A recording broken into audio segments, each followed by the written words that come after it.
Jira jirtu akkam jirtu hordoftoottan chaanalii gadaa Barnootaa irratti hordofaa jirtaniif hundi keessan bakkuma jirtanutti nageenyi keenya isin wajjin haa ta'u jecha appilikeeshinii ajaa'ibaa tokko qabadhee isin dhufeera jechuudha. Appilikeeshiniin kun maqaan isaa Super Pack App kan jedhu kana jechuudha. Appilikeeshiniin kun fakkeenyaaf namoota jaalallee keessan hordofaa jiran illee karaa salphaadhaan qabuu ni danda'a. Yeroo san record godhee kallattuma irratti Gmailiif yookaan Drive Google keenya keessatti nuuf galcha jechuudha. Karaa kanaan illee to'annaa jaalallee keenyaatiif kan nu mijatu keessaa isa tokko jechuudha. Gama kanaan illee appikeen kun fakkeenyaaf footoo SMS appilikeeshinii garaagaraa SMS rikoordii garaagaraa fakkeenyaaf namni yeroo tokko kallattuma irra isiniif ergu kallattuma irratti rikoord godhee isin qabee kallatteedhaan lafa isin kaa'uu danda'a jechuudha. Appilikeeshiniin kun baay'ee bareedaadha. Fakkeenyaaf appilikeeshiniin kun wantoota hedduutu isa keessa jira. Isin ammoo fakkeenyaaf akkamitti jaalallee keenya hordofuu dandeenya kan jettaniif appilikeeshinii kana jaalallee keessan sana silkii jaalallee keessan isin irratti gadi buufachuu qabdan jechuudha. Erga silkii jaalallee keessan irratti gadi buuftaniin booddee irratti jechuudha kallattuma irratti bantanii haala itti hojjetamu ammoo duubarra isin mul'isa jechuudha. Amma kallattuma irratti faayidaalee duraan itti fayyadamaa ture tokko tokko isaatiin kan isin mul'isu ta'a jechuudha. Fakkeenyaaf walumaa galatti silkii jaalallee hordofuu barbaadu sana nama hordofuu barbaadu sana irratti kallattuma irratti gadi buuftaa jechuudha. Appilikeeshinii kana erga irratti gadi buuftee bifuma amma isiniin jedhe kan gammoo wanti isin gochuu qabdan Gmailii keessan ta'uu qaba jechuudha. Imeelii keessan ta'uu qaba kan irratti guutuu qabdan imeelii keessan ta'uu qaba jechuudha. Gama barnoota keenya har'aatti osoo hin darbin duratti chaanalii kootiif namni irratti ta'an akka subscribe gootan isin beeksisna. Eega subscribe gootaniin boodatti mallattoon notification kan fuuldura dhufu kana yeroo tokkoof yoo irratti tuqxan viidiyoo guyyaa guyyaadhaan gadi dhiisu kallattuma irratti akka isin qabu isin taasisaa jechuudha. Viidiyoo kanas yoo jaallattan akkuma beekamu kun viidiyoo kana irratti jechuudha namni akkamitti Google irratti nu hordofuu kan danda'u jechuu akkamitti of eeggannoo taasisuu qabna kan jedhuuf viidiyoo dhiyeenya kana gadi lakkise jechuudha. Isinis viidiyoo akkanaa yeroo gadi dhiisu kallattuma irratti yoo isin jaalachiise like gochuudhaan akkana jajjabeessitan isin beeksisna jechuudha.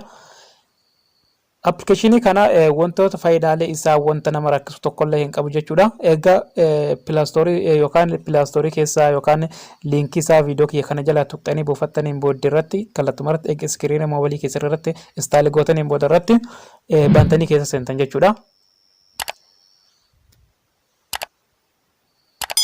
Yeroo kun appilikeeshinii haala kanaan bifa bareedaa ta'een kun haala kanaan nuuf ba'a jechuudha. Fakkeenyaaf asirratti appilikeeshinii appis kan jedhu kun appilikeeshinii nu jalaa bade kallattuma irratti kan nu deebisu ta'a jechuudha. Gama kanallee wantoota appilikeeshinii kana keessatti hojjetame kallattuma irratti gara Gmailii yookaan imeelii keenyaatti kallattuma irratti kan nuuf walitti sassaabu ta'a jechuudha. Iddoo kanallee kontekst keessa kan jedhu lakkoofsa bilbila keenyaalleetti kan nu jalaa badale kallattuma irratti kan nu jalaa nuuf deebisu ta'a jechuudha. Bifa kanaan hedduu isaanii iddoo kanarratti SMS kaali looging kaali record Google Drive kanarratti jechuudha. Akka hangafa akkasiniin jedhee turetti silkii jaalallee keessanii akkamitti hordofuu kan dandeessisanuuf iddoo Google Drive kan jedhu kanarratti yeroo tokko ni tuqtu. Ani bifa kanaan duraan jechuudha anitti waa itti banee jiruu fi isin bifa kanaa yeroo ta'e imeelii keessa isin gaafata jechuudha. Isin imeelii keessan san kallattuma irratti iddoo kanarratti guuttanii gama kanaan gara Gmailii kanaatti isin geessa jechuudha. Amma fakkeenyaaf wantoota ani asitti fayyadamaa jiru karaa kallattumatti Google Drive keessatti akkamitti walitti nu qaba kan jettaniif kallattuma irratti Google Drive keenya keessa seennee ilaallaa jechuudha.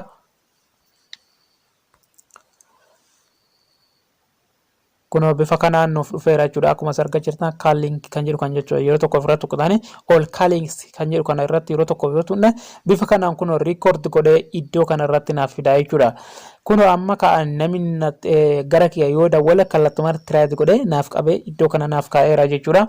Gama kanaan illee appilikeeshiniin kun kallattuma irratti jaalallee keenya kallattiidhaan hordofuu kan nu taasisu ta'a jechuudha. Bifa kanaan illee wantoota nu jalaa bade kallattuma irratti kan nuuf deebisu ta'a jechuudha. Akkamitti nu deebisa? Mee fakkeenyaaf SMS kan haalaalluuti.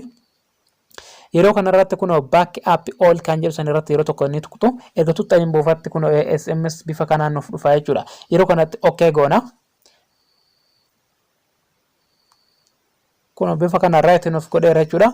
Iddoo kanarratti wanti sun gochuu qabdan send to Google Drive kanarratti erguu dandeessanii. Isa lammaffaa ammoo send to another kan jedhu fakkeenyaaf karaalee WhatsApp, karaa Facebook, karaa Telegram keenyaatiin karaa kana erguu ni dandeenya jechuudha. Wantoota kana gama kanaanillee history garaagaraa iddoo kana keessatti nuuf jirutti kallattuma irratti bannee ilaallatu ni dandeenya jechuudha. Complete godhee waan nu baasee jiruu fi bifa kanaan gara gara misejii kennaatti yookaan gara WhatsApp kennaa gara barbaannee yookaan social miidiyaalee moobala biraa irratti erguu ni danda'ama jechuudhaan daawwattootan ta'eja. Gama kanaanis kallattuma irratti wantoota nu jalaa badale footoo garaagaraa kalaandarii yaada garaagaraa fakkeenyaaf iddoo kanallee appilikeeshinii badee hedduu nuuf kennuu danda'a jechuudha. Bifa asuma argaa jirtan kana iddoo gubbaa kanarratti bifa moobalii kanaan sendi waliif gochuu ni dandeenya jechuudha. Riifel ergeenee waliif erguu ni dandeenya. Bifa kanaan bifa kompiitaraallee kun moobalii keenya kompiitara walitti hidhamuu ni danda'a jechuudha. Haala kanaan itti fayyadama appilikeeshinii kanaa hedduudha. Isinis haala kanaan appilikeeshinii kan akka irraa barattan akka isin fayyadus abdii guddaa qaba jechuudha. Barnoota keenya guyyaa har'aa qabannee dhufne kana fakkaata jechuudha. Viidiyoo kana yoo jaallattan laayik gochuudhaan jajjabeessaa yaadassoo qabaattan koomentii jalatti nuuf barreessaa isin jedha. Hanga viidiyoo biraatti walitti deemnu turtiin keessan turtii nagaa fi kan kabajaa isiniif haa ta'u jecha galatooma.